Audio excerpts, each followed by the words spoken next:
Does it have to be the importer or broker that files the PSC?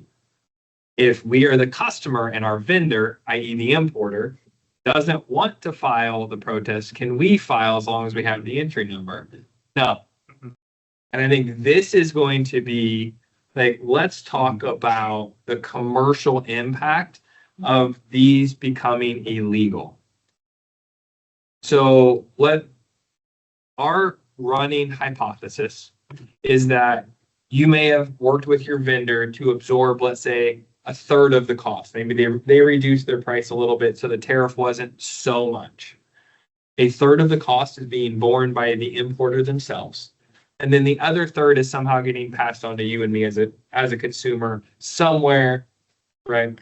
And then the question is, if you weren't the importer and your person gets all their money back, do you get it back?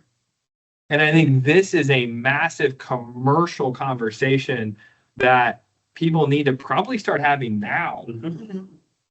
But flip side, I'm not getting it back as a consumer, you're not, right? And so I think that, to me, this is one of those questions that really kind of piques my interest. Like, forget about the custom side, the true commercial impact of what this might actually mean. Some of the arguments that come out, like, wait a minute.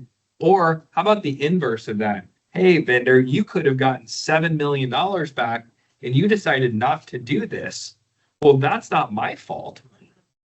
I overpaid. Yeah.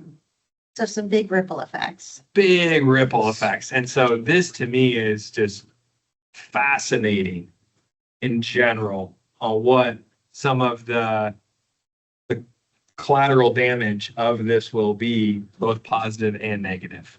And there was a question earlier, and this kind of harkens back to, can we file the protests? Do you need power of attorney if you were not a broker to file the original entry in order to file the protest? The short answer is yes. That is considered customs business. We cannot do anything on your behalf with customs without a power of attorney.